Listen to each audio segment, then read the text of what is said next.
Saya berterima kasih kepada teman-teman, para kepala dinas, para pelaksana kegiatan. Dari kunjungan hari ini saya pada prinsipnya merasa puas. Ada proyek tadi di Sarude, alhamdulillah berjalan dengan baik. Semua saya lihat penuh semangat, tanggung jawab untuk itu, dan tujuan saya ke lapangan ini sekali lagi saya ingin memastikan, karena ini akhir-akhir tahun ini pasti akhir-akhir yang kritis.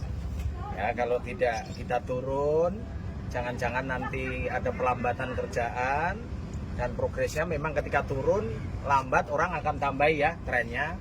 Dan saya kontrol juga, seperti yang kemarin di Badiri saya sudah minta camat untuk menindaklanjuti, tiap hari dilihat, jangan sampai terlambat dan jangan sampai mangkrak, itu tujuannya. Tadi yang Pandan, Al-Muslimin, kita akan bantu terus, semoga nanti cepat selesai. Tujuannya adalah memastikan bahwa proyek-proyek pemerintah yang dianggarkan dari APBD maupun dari JSR, program kita berjalan dengan baik. Jadi ada dua skema. Kalau lewat batas waktu akan dilihat. Kalau faktornya adalah terkait dengan adanya force majeure, cuaca, hujan yang tidak memungkinkan, bisa saja diperpanjang. Tapi dengan ketentuan harus dikenakan denda. Dendanya 0,00% ya, setiap hari. Tapi kalau terlambatnya karena kontraktornya yang memang tidak profesional, bukan karena hal-hal di luar kemampuan dia, berarti diputus kontrak. Kalau putus kontrak, nanti akibatnya dikenakan denda, dimasukkan blacklist, tahun depan perusahaan itu nggak bisa ikut tender lagi, kemudian retensi jaminannya dicairkan menjadi haknya pemerintah. Tetapi itu sebenarnya merugikan bagi masyarakat kalau kita harus memutus kontrak. Kenapa?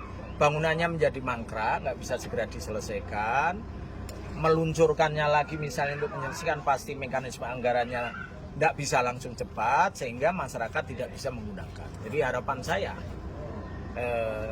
kalau terlambat bukan karena kontraktornya yang memang tidak profesional, semua masih dalam manajemen situasi yang kemudian bisa diperpanjang. Nah, ini juga menjadi evaluasi bagi saya. Selama ini kan proyek-proyek itu selalu diluncurkan belakangan. Proyek itu bulan-bulan Agustus baru tender dimulai. Ini nggak sehat. Kalau kita melihat pola proyek-proyek yang didanai APBN itu kan mulai 1 Januari ya. Tapi di bulan November APBN itu udah tender. Nah, kalau pemerintah pusat bisa, kita kenapa enggak? Makanya saya udah ngambil policy untuk tahun 2025 ini, untuk proyek-proyek yang didanai dengan DAU, saya akan minta di bulan Januari sudah di-runningkan untuk ditenderkan, untuk mulai dijalankan, sehingga Februari bisa ongoing, bisa proyek fisik jalan. Dan ketika Februari itu jalan, musimnya juga musim kemarau, ya kan, panas kan, jadi kerja itu nyaman, tidak akan ada halangan-halangan hujan tadi.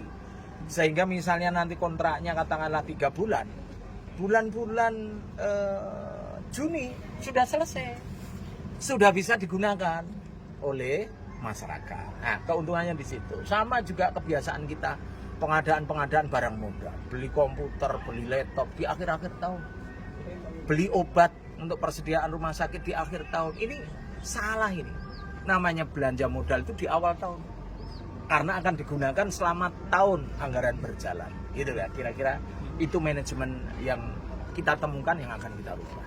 Itu kira-kira.